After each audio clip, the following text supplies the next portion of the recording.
ආක යන පන්දුත් උඩ පන්දු කරගත්ත අපේ කොල්ලෝ දුෂ්මන්තගේ විශේෂ දවසේ තුන්නිරියව් දස්කම් මහේෂ්ගේ ආගමනයෙන් හැරිලා ගිය 4 දෙනා කතා කරමු කෙලිබිමේ කෙලිවිත් විදුතුරේ.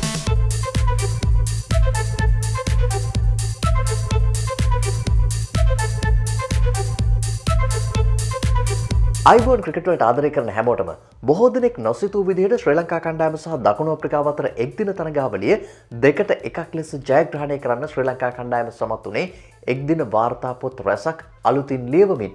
මීට වසර 28යි දින 3කට කලින් මේ ක්‍රීඩාංගණයේදීම දකුණු අප්‍රිකාව සහ ශ්‍රී ලංකාව අතර තරගයක් පැවැත්වුණා. මේ තරගය ප්‍රතිනිර්මාණය කළ තරගයක් විදිහට අපිට තුන්වන සහ අවසන් එක්දින තරගයේ හඳුන්වන්නට හැකියාවක් තියෙනවා. වෙනසකට තිබුණේ එදා තරගය වෙනස් කළේ වේග පන්දු යවන්නන් විසින් මේ තරගයේ දඟ පන්දු යවන්නන් තමන්ගේ ග්‍රහණයට ගත්තේ මිකි ආත තරගයට කලින් දවසේ පවසපු අනාවැකිය 100%ක්ම නිවැරදි කරමින්.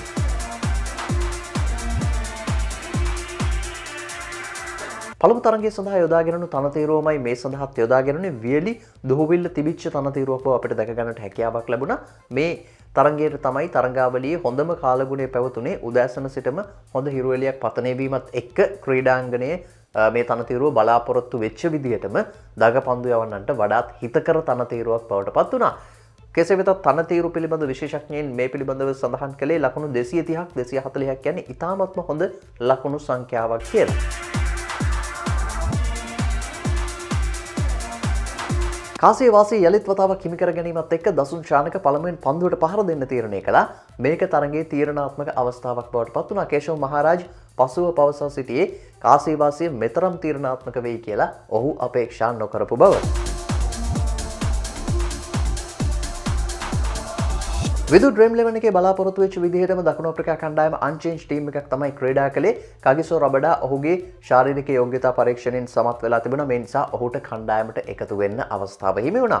ශ්‍රී ලංකා කණ්ඩායම විදුගේ ඩ්‍රීම් 11 එකේදී බලාපොරොත්තු වෙච්ච විදිහටම චන්දි සහ කමිදුව කණ්ඩායමට කැඳවලා තිබුණා.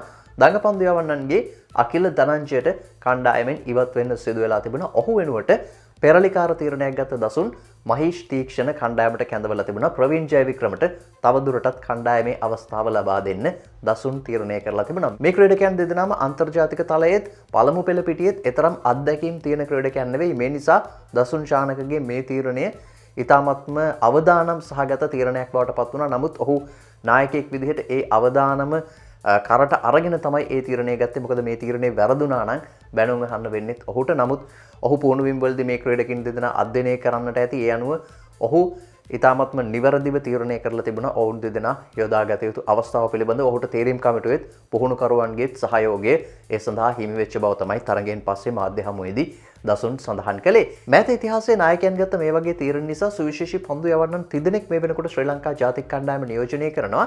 LPL තරගාවලියේ පළමු තරගයේදී දුෂ්මන්ත චමීරගේ පන්දු වාර 4ට ලකුණු 58ක් ලබා ගත්තා.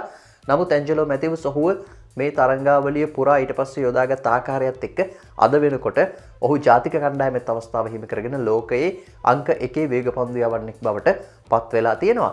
ඒ වගේම ප්‍රවීන් ජයවික්‍රමව කණ්ඩායමට කැඳවන්න බංග්ලාදේශයට එරෙහි ටෙස්ට් තරගයට කැඳවන්න දිමුත් කරුණාරත්න තීරණය කළා. ඒ වෙනකොට ඔහු ඒ තරම් අත්දැකීම් තිබිච්ච ක්‍රීඩකයෙක් නෙවෙයි. ඔහුව බොහෝ දෙනෙක් දැකලා තිබුණෙත් නැහැ. නමුත් දිමුත් ඔහුව හඳුනාගෙන මේ කණ්ඩායමට එකතු කරන්න තීරණය කළා. ඒ අනුව ප්‍රවීන් අද වෙනකොට ලංකාවේ ප්‍රමුඛ පෙළේ දඟපන්දු යවන්නෙක් බවට පත් වෙලා ඉන්නවා. ඒ වගේම තමයි දසුන් ගත්ත මේ තීරණය. තනතිරුවේ තියුණු දඟ කැවීමත් එක්ක කේෂව මහරාජ් දෙවෙනි පන්දුවාරයේ සිටම පන්දු යැවීම ආරම්භ කළා. සිව්වෙනි පන්දුවාරයේදී අවිෂ්ක ප්‍රනාන්දු ලකුණු 10ක් ලබා සිටීදී කඩුල්ල මොවා කිරීමේ වරදට හසු කරගන්න කේෂව මහරාජ් සමත් වුණා. මේ තනතිරුවේ තියුණු දඟ කැවීමත් එක්ක විනිසුරු තීරණ වැඩිම ප්‍රමාණයක් අභියෝගයට ලක්වෙච්ච තරගයක් විදිහට අපිට මේ තරගය හඳුන්වන්න පුළුවන්. විනිසුරු තීරණ 6ක් රිවිව් අවස්ථාවන් වලදී වෙනස් කරන්න සිදු වුණා.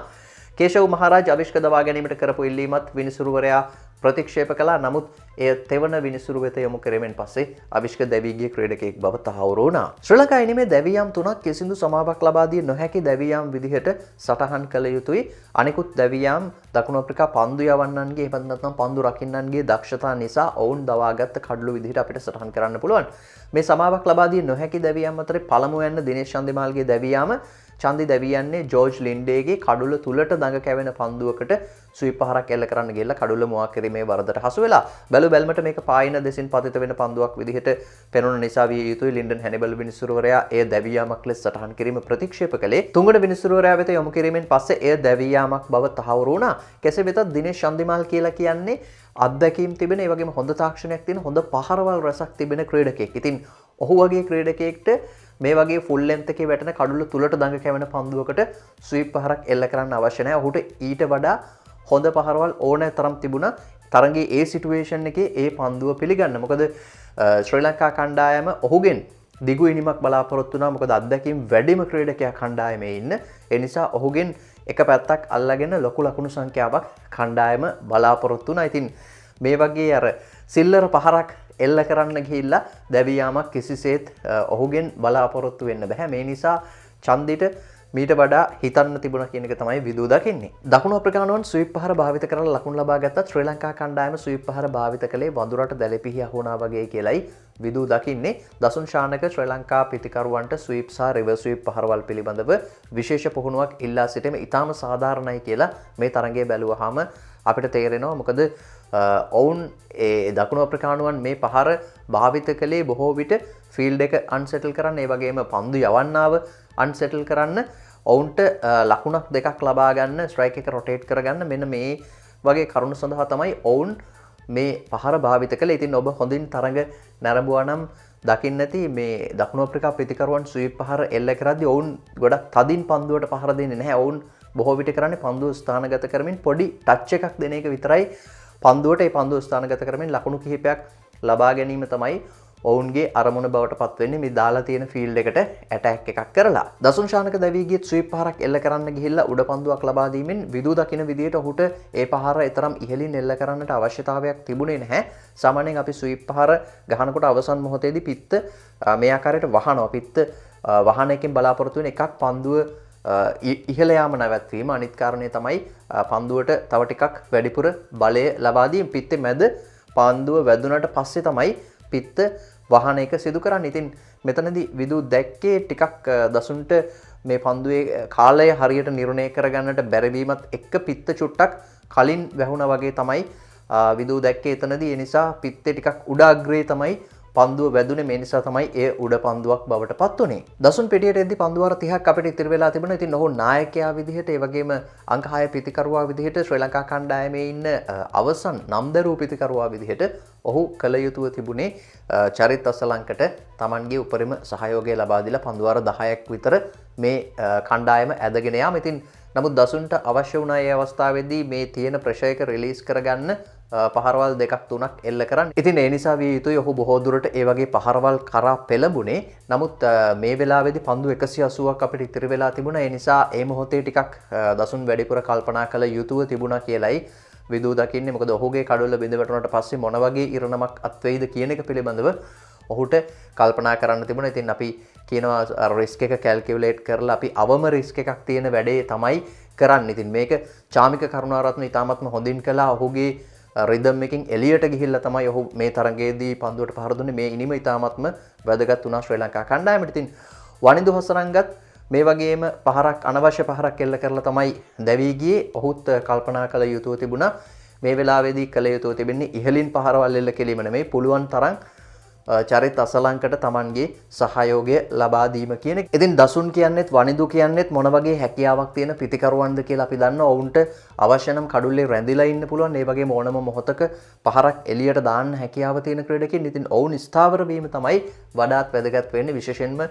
දසුන් වගේ ක්‍රීඩකෙක් පිටියේ ස්ථාවර වුණාට පස්සේ ඔහුව මෙල්ල කරන එක පන්දු යවන්නන්ට පහසු වෙන්නේ නැහැ. ඉතින් මේ නිසා මෙන්න මේ දැවියාම් තුන චන්දිගේ, දසුන්ගේ සහ වනිදුගේ මේ දැවියාම් තුනේදී මේ පිතිකරුවන්ට මීට වඩා හිතන්නට තිබුණා. අපි මේ තරඟේ ජයග්‍රහණය කළා වුණත් ඔවුන්ට මීට වඩා කල්පනා කරලා හොඳ ඉනිමක් ක්‍රීඩා කිරීමේ හැකියාව තිබුණා. මේ කඩලු පන්දු යවන්න විසින් ලබාගත් කඩලු නෙමෙයි ඔවුන්ට ලබා දීපු කඩලු විදිහට තමයි විදුනම් දකින්නේ. කමිදු මෙන්ඩිස් ආරම්භයේදී තාමත්ම හොඳින් ලකුණු රැස් කළා. නමුත් ශම්සි සහ ජෝර්ජ් ලින්ඩේ දෙපැත්තෙන් ක්‍රියාත්මක වීමත් එක්ක ඔහු කිසියම් පීඩනයකට ලක් වෙච්ච බවක් දැක ගන්නට හැකියාවක් ලැබුණා. කෙසේ වෙතත් ඔහු දැවී ගියේ ජෝර්ජ් ලින්ඩේ රැකගත්ත විශිෂ්ට උඩ පන්දුවකින්. ඒ වගේම දනංචි ද සිල්වා දවා ගැනීම සඳහා හයින්රිච් ක්ලාසන් ඉතාමත්ම විශිෂ්ට උඩ පන්දුවක් රැකගත්තා. කඩුල පිටිපස්සේ ඉඳලා ඉදිරියට දුවගෙන ඇවිල්ලා තනි අතකින් තමයි ඔහු ඒ උඩ පන්දුව රැකගත්තේ. චරිත් අසලංක ආපහු වතාවක් කඩා වැටෙන ශ්‍රී ලංකා එනීමට මොක්කුවක් ගහමින් ඉතාමත්ම හොඳ පිතිකරණයක නිරත වුණා.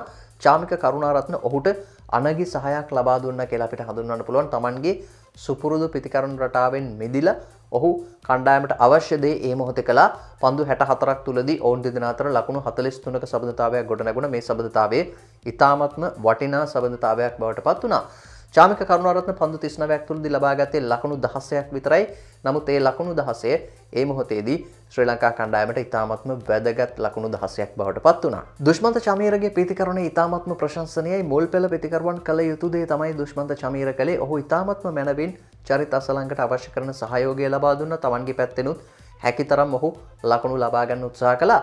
චරිත අසලංකගේ ප්‍රතිකරණයේදී ඔහු මේ තරගය පිළිබඳව තියෙන අවධානය ඒ වගේම ඒ තත්ත්වය ඇනලයිස් කරලා ඒකට ගැළපෙන ආකාරයට පන්දුවට පහර දෙන ආකාරය සහ තරුණ ක්‍රීඩකයෙක් විදිහට ඒ සංයමය තියාගන්න ආකාරය ඉතාමත්ම විශිෂ්ටයි. මේක අපි සුවිශේෂී කාරණයක් විදිහට සඳහන් කළ යුතුයි. ජෝර්ජ් ලින්ඩේ ක්‍රියාත්මක කරපු තරගයේ 35 වෙනි පන්දු වාරයේදී චරිත අසලංක එකවරම ඉදිරියට ඇවිල්ලා ඉහළින් පහරක් එල්ල කරනවා. පන්දුව කෙලින්ම උඩ පන්දුවක් විදිහට ඇදී යනවා. ඩීප් මිඩ් විකට් ක්‍රීඩකයා වෙතට ඔහු උඩ පන්දුව රැක ගන්නවා. නමුත් අසලංක කිසිදු චකිතයකින් තොරව ලකුණක් කරා පැති මාරු කර ගැනීමෙන් එය නිපන්දුවක් බව සටහන් කරනවා. එතනදී යාරතිහේ සීමාවෙන් එපිට ක්‍රීඩකයන් 5 දෙනෙක් රඳවාගෙන හිටියා. ඉතින් මේ නිසා එය නිපන්දුවක් බවට පත් වුණා. අසලංක මේක කලින් දැක්කා. ඔහු ඉතාමත්ම සැලසුම් සහගතව තමයි ඒ පහර එල්ල කරන්නේ. ඉතින් ඉන් අනතුරුව චාමික කරුණාරත්න ඊළඟ පන්දුවෙන් ලකුණු 4ක් ලබා ගන්න සමත් වුණා. මේ මොහොත ශ්‍රී ලංකා කණ්ඩායමට වැදගත් අවස්ථාවක් බවට පත් වුණා අසලංකගේ මේ කල්පනාකාරී ප්‍රතිකරණය. අසලංක දැවීගේ ශම්සිගේ පන්දුවක් හමුවේ ඔහු ස්ටම්ප් කිරීමකට හසු කර ගනිමින් ක්ලාසන් ඉල්ලීමක් කළා. තෙවන විනිසුරුවර වෙත යොමු කිරීමේදී දැක ගන්නට හැකියාවක් ලැබුණේ ස්ටම්ප් වෙන්න කලින් මේ පන්දුව පිත්තේ වැදිලා තමයි ක්ලාසන් අතට ඇවිල්ලා තියෙන්නේ කියලා. ඉතින් ඒ අනුව කලින් සිදුවෙච්ච දැවී යාම උඩ පන්දුව. ඒ නිසා ඔහු උඩ පන්දුවෙන් දැවී ගිය ක්‍රීඩකයෙක් විදිහට නම් කෙරුණා. චමීර ලකුණු 29ක් ලබා ගැනීමෙන් ශ්‍රී ලංකා කණ්ඩායමට ලකුණු 200 සීමාවට යන්න පාර කැපුවා. මහේෂ් තීක්ෂණ තමන්ගේ පළමු තරගයේදී පන්දු 26ක් නොදැවී ක්‍රීඩා කරමින් ලකුණු 10ක් රැස් කර ගැනීමත් කැපී පෙනුණා. මේ අනුව ශ්‍රී ලංකා කණ්ඩායම ලකුණු 203ක් වාර්තා කරන්න සමත් වුණා. පිළිතුරින්ම ක්‍රීඩා කිරීමට පැමිණි දකුණු අප්‍රිකානුවන්ට එරෙහිව දෙවෙනි පන්දු වාරයේදීම ප්‍රවීන් ජයවික්‍රම යොදා ගන්න දසුන් ශානක තීරණය කළා. ඒ අනුව ප්‍රවීන් ක්‍රියාත්මක කරපු 9 වෙනි පන්දුවේදී එඩ් මාක්‍රම් දවා ගන්න සමත් වුණේ ධනංජය ස්ලිප් හී සිට රැකගත් විශිෂ්ට උඩ පන්දුවක් සමගින්. ඉන් අනතුරුව දුෂ්මන්ත චමීර රීසා හෙන්රික්ස්ගේ කඩුල තුලටම පන්දුව දෝලනය කරමින් ඔහුව පිටියෙන් හරවා යවන්න සමත් වුණා. ඩූසන් දැවීගේ චමීරගේ පන්දුවක් හමුවේ ෂෝට් මිඩ් විකටේ පන්දු රකිමින් සිටි කමිදු මෙන්ඩිස් ගුවනේ පියාඹා ගොස් රැකගත් අති විශිෂ්ට උඩ පන්දුවක් සමගින්. ඉන් අනතුරුව 10 වෙනි පන්දු වාරයේ ක්‍රියාත්මක කිරීම සඳහා දසුන් ශානක මහේෂ් තීක්ෂණ කැඳවනවා. මහේෂ් තමන් ක්‍රියාත්මක කරපු පළමු අන්තර්ජාතික පන්දුවෙන්ම දකුණු අප්‍රිකා සුපිරි පිතිකරු ජානෙමන් මලාන් පිටියෙන් ඉවත් කරන්න සමත් වුණා. ස්ලිප් ක්‍රීඩකයා විදිහට හිටපු ධනංජය ද සිල්වා රැකගත් විශිෂ්ට උඩ පන්දුවක් සමගින් මහේෂ් තීක්ෂණ තමන්ගේ පළමු කඩුල්ල වාර්තා කරගත්තේ ඉතිහාසයේ වාර්තා රැසක් අලුත් කරන්න පාර කපමින්. ඒ සමගම ඇති වූ වර්ෂාව නිසා තරගයේ විනාඩි 42කට නතර කරන්න සිදු වුණා. මහේෂ් තීක්ෂණගේ පළවෙනි අන්තර්ජාතික පන්දුවත් දෙවෙනි අන්තර්ජාතික පන්දුවත් අතර පරතරය විනාඩි 42ක් වීම සුවිශේෂී කාරණයක් බවට පත් වුණා. වර්ෂාවෙන් අනතුරුව වනිඳු ක්‍රියාත්මක කරපු පළවෙනි පන්දු වාරයේදීම ඔහු වියන් මුල්ඩර් වෙතට ගුග්ලි පන්දුවක් යොමු කරමින් ඔහුගේ කඩුල්ල බිඳ දමන්න සමත් වුණා. තරගාවලිය පුරා ලකුණු අතර හිටපු ක්ලාසන් මේ තරගයේදී දකුණු අප්‍රිකා ඉනිමේ වැඩිම ලකුණුලාභියා බවට පත් වුණා. ඔහුව ආපසු ක්‍රීඩාගාරය වෙත හරවා යවන්න මහේෂ් තීක්ෂණ සමත් වුණේ තමන්ගේ දෙවෙනි කඩුල්ල දවා ගනිමින්. ඔහු බලාපොරොත්තු වුණේ මහේෂ් තීක්ෂණගෙන් කඩුල්ල තුලට දඟ කැවෙන පන්දුවක්. නමුත් කෙලින්ම පන්දුව කඩුල්ල වෙතට යොමු කරමින් ක්ලාසන්ගේ කඩුල්ල බිඳ දමන්න ඔහු සමත් වුණේ ඔහුව කඩුල්ල මුවා කිරීමේ වරදට හසු කර ගනිමින්. කෙසේ වෙතත් ලින්ඩේ සහ ෆෙත්ලුක්වායෝ අතර ලකුණු 35ක සබඳතාවයක් පන්දු 35කින් ගොඩ නැගෙනවා. ඒ සබඳතාවය බිඳ දැමීම සඳහා දසුන් ශානක පිටදඟ පන්දු යවන චරිත් අසලංක වෙතට පන්දුව ලබා දෙන්නේ වමත් පිතිකරුවා ෆෙත්ලුක්වායෝට එරෙහිව. ඔහු ක්‍රියාත්මක කරපු පළමු පන්දුවෙන්ම ඔහු ෆෙත්ලුක්වායෝ ක්‍රීඩාගාරයට හරවා යවන්න සමත් වෙන්නේ චන්දිමාල් රැකගත්ත විශිෂ්ට ලෝ කැච් එකක් සමගින්. මහේෂ්ගේ පන්දුවක් හමුවේ රබඩාගේ පිත්තේ වැදී චන්දිගේ ටයි පෑඩ් එකේ වැදිලා ඉහළ නැගිච්ච පන්දුව ධනංජය ද සිල්වා ඉදිරියට පනිමින් විශිෂ්ට උඩ පන්දුවක් ආකාරයෙන් රැකගත්තේ මහේෂ්ගේ තුන්වෙනි කඩුල්ල දවා ගන්න ඉඩකඩ සලසා දෙමින්. ඉන් අනතුරුව වනිදුගේ පන්දුවකට කමිදු උඩ පන්දුවක් ලබා ගැනීමත් එක්ක ජෝර්ජ් ලින්ඩේගේ ඉනිම අවසන් වුණා. අවසන් කඩුල්ල විදිහට මහරාජ් දවීගේ මහේෂ් තීක්ෂණගේ පන්දුවක් හමුවේ ඔහුට 4 වෙනි කඩුල්ල හිමි කර දෙමින් දිනේෂ් චන්දිමාල් රැකගත්ත තවත් විශිෂ්ට උඩ පන්දුවක් එක්ක දකුණු අප්‍රිකාවෙනිම ලකුණු 125කට සීමා වුණේ ශ්‍රී ලංකා කණ්ඩායමට ලකුණු 78ක විශිෂ්ට ජයග්‍රහණයක් ලබා දෙමින්. මුල් ලකුණු සංඛ්‍යාව ලකුණු 102ක්ව තිබෙදී මහේෂ් තීක්ෂණගේ පන්දුවක් හමුවේ කේෂව මහරාජ් කමිදු මෙන්ඩිස් අතර උඩ පන්දුවක් ලබා දෙනවා. නමුත් ඒ උඩ පන්දුව ඔහුගෙන් ගිලිහි යනවා. එම උඩ පන්දුව රැකගත්තත් ඔහු නොදැවී ගිය ක්‍රීඩකයෙක් බවට පත් වෙනවා. මොකද යාරතිහේ සීමාවෙන් පිට ශ්‍රී ලංකා කණ්ඩායමේ අවස්ථාවේදී ක්‍රීඩකයන් 5 දෙනෙක් රඳවලා තියෙනවා. මේ නිරීක්ෂණය කරමින් තමයි මහරාජ් මේ පහර එල්ල කරන්නේ. කෙසේ වෙතත් කමිදු මෙන්ඩිස් ඉන්ෆීල්ඩ් එකේදී තාමත්ම විශිෂ්ට ආකාරයෙන් පන්දු රැක්ක. නමුත් අවුට්ෆීල්ඩ් එක ඔහුට ඒ තරම් සුබදායක වුණේ නැහැ. ඔහු වෙතින් 4 පහරවල් දෙකක් 4 සීමාව ආසන්නයේදී පන්දුව ගිලිහි ගියා. ඒ වගේම මේ උඩ පන්දුව අතහැරුණා. නමුත් ඔහු කණ්ඩායමට අවශ්‍යම කරපු උඩ පන්දුව ඉතාමත්ම මැනවින් උඩ පන්දුවක් බවට පරිවර්තනය කරගන්නට ඔහු සමත් වුණා.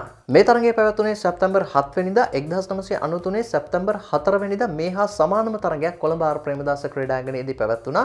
එෙහිදී ශ්‍රී ලංකා කණ්ඩායම ලකුණු 198ක් රැස් කළේ කඩුළු 9ක් දැවී පන්දුවාර 50 අවසානයේදී. නමුත් ඒ තරගයත් ජයග්‍රහණය කරන්න ශ්‍රී ලංකා කණ්ඩායම සමාන වුණා. මේ ඔබ දකින්නේ ලකුණු පුවරුව. මේ ලකුණු පුවරුව බැලුවොත් මේ තරඟ දෙකේ තියෙන සමානකම ඔබට දැක බලා ගන්න හැකියාවක් තියෙනවා. එහිදී මේ තරඟයේ ජයග්‍රහණය කරන්නේ අරවින්ද ද සිල්වා ලබාගත් ලකුණු 61ත් ඒ වගේම චම්පක රාමනායක ලබාගත් කඩුළු 4ත් නිසා මේ තරඟයේදී චම්පක රාමනායක සහ චන්දික හතුරුසිංහ ඉතාමත්ම විශිෂ්ට පන්දු යැවීමක නිරත වුණා. තරගේ ටර්නින් පොයින්ට් එක කමිදු මෙන්ඩිස් රැකගත්ත උඩ පන්දුව කියලායි විදූ නම් හිතන්නේ. මොකද මේ අවස්ථාවේදී ක්ලාසන් සහ ඩූසන් අතර යම්කිසි සබඳතාවයක් ගොඩ නැගුණා නම් එය ශ්‍රී ලංකා කණ්ඩායමට අවාසිදායක සබඳතාවයක් බවට පත් වෙනවා. මෙහිදී කමිදු මෙන්ඩිස් උඩ පන්දුවක් බවට එය පත් කර ගත්තා කියලා කිව්වොත් නිවැරදි. මේ නිසා ඔහු රැකගත්තේ උඩ පන්දුව තමයි තරගේ ටර්නින් පොයින්ට් එක විදිහට විදූ දකින්නේ. මහේෂ් තීක්ෂණ එක්දින තරඟවලදී පළමු පන්දුවෙන්ම කඩුල්ලක් ලබාගත්ත සිව්වන ශ්‍රී ලාංකිකයා බවටත් ලෝකයේ 29 වන පන්දු යවන්නා බවටත් පත් වුණා. ඒ වගේම ඔහු කඩුළු 4ක් දවා ගැනීමත් එක්ක පළමු තරඟයේදී ශ්‍රී ලාංකිකයෙක් දැක්වූ 5 වෙනි හොඳම පන්දු යැවීම මෙහිදී සටහන් කරන්න ඔහුට හැකියාවක් ලැබුණා. ඒ වගේම මේ සටහන් වුණේ ශ්‍රී ලංකා දඟ පන්දු යවන්නෙක් මංගල තරඟයේදී දැක්වූ හොඳම පන්දු යැවීම විදිහට. මීට කලින් වනිදු හොස්රංග තබා තිබූ වාර්තාව තමයි ඔහු විසින් බිඳ දමන්නට සමත් වුණේ. දකුණු අප්‍රිකාව හමුවේ ශ්‍රී ලංකා කණ්ඩායම ආරක්ෂා කරපු දෙවෙනි අඩුම ලකුණු සංඛ්‍යාව විදිහටයි මේ ලකුණු සංඛ්‍යාව සටහන් වුණේ. ඒ වගේම Tamanගේ විවාහ සංවත්සර දිනේදී පිත්තෙන් සහ පන්දුවෙන් දස්කම් දක්වපු දුෂ්මන්ත චමීර තරඟයේ වීරයා බවට පත් වුණා. ඔහු එක්දින පන්දු යවන්නන්ගේ ශ්‍රේණිගත කිරීම වල 35 වෙනි ස්ථානය දක්වා ඉහළට පැමිණෙන්නත් සමත් වුණා. චරිත අසලංක තරඟාවලියේ වීරයා බවට පත් වුණා. ඔහු එක්දින ප්‍රතිකරණ ශ්‍රේණිගත කිරීම වල 66 වෙනි ස්ථානයට පත් වෙලා තියෙන්නේ. පොයින්ට්ස් 484ක් රැස් කර ගනිමින් වනිදු හොඳම එක්දින රෑන්කින් පොයින්ට්ස් ප්‍රමාණය වාර්තා කරගන්න සමත් වුණා. ඔහු 32 වන ස්ථානය දක්වා පන්දු යවන්නන්ගේ ශ්‍රේණිගත කිරීම ලැයිස්තුවේ ඉදිරියට පැමිණෙන්න සමත් වුණා. ඒ වගේම තුන්නිරියව ක්‍රීඩකයන් අතරේ 17 වෙනි ස්ථානය හිමි කරගන්නත් ඔහුට හැකියාව ලැබිලා තියෙනවා. දිනේෂ් චන්දිමාල් ක්‍රීඩා කළේ Tamanගේ 150 වෙනි එක්දින තරඟයට මේ කණ්ඩායමේ හිටපු අත්දැකීම් වැඩිම ක්‍රීඩකයා. ඒ වගේම වයස අවුරුදු 30ට වැඩි එකම ක්‍රීඩකයා බවට පත් වුණේ දිනේෂ් චන්දිමාල්.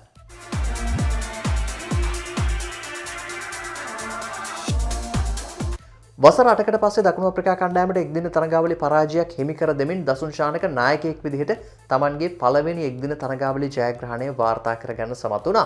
මේ තරඟාවලිය පුරා අපි දකින සුවිශේෂී කාරණේ තමයි ශ්‍රී ලංකා කණ්ඩායමේ තිබිච්ච ක්‍රීඩාශීලීත්වයේ ජවය සහ කණ්ඩායමේ තියෙන එකමුතුකම. මේ තරඟයේදී පන්දු රැකීම පිළිබඳව අපි විශේෂයෙන් සඳහන් කළ යුතුයි. මේ අහක යන පන්දු උඩ පන්දු බවට පරිවර්තනය කර ගැනීමෙන් තරඟයේ ජයග්‍රහණය දැහැගත් තරඟයක් විදිහට අපිට මේ තරඟය සුවිශේෂී ලෙස හඳුන්වන්න පුළුවන්. ඉතින් කවුරුත් බලාගෙන හිරපු අර ජයග්‍රාහී රැල්ල මේ වෙනකොට ආරම්භ වෙලා තියෙනවා. මේ ජයග්‍රාහී රැල්ලත් එක්ක කණ්ඩායමේ තියෙන බැඳීම් එකමුතු බව තවදුරටත් ශක්තිමත් වෙනවා. ඉතින් ඒ වගේම අපි දකිනවා ප්ලේයර් රොටේෂන් එකත් කලින්ට වඩා හොඳ ආකාරයෙන් සිදු වෙමින් පවතිනවා. ඒ වගේම තරඟ දිනවන්න පුළුවන් තරුණ ක්‍රීඩකයන් රැසක් මේ වෙද්දි ඉස්මතු වෙලා තියෙනවා. ඉතින් ප්‍රේක්ෂකයෝ විදිහට අපිට කරන්න පුළුවන් අපේ තියෙන දුර්මත ඉවත දාලා කණ්ඩායමට උපරිම සහයෝගය දෙන එක ක්‍රීඩකයෙක් එක තරගයක් දෙකක් ෆේල් වුණාම ඔහුව බුලි කරන එක නෙවෙයි කරන්න ඕනේ. ඔහුට කොහොම හරි ආපහු උඩට එන්න ශක්තිය දෙන එක. මොකද හැම ක්‍රීඩකයෙක්ම හැම තරගයකදීම හොඳට කරන්නේ නැහැ.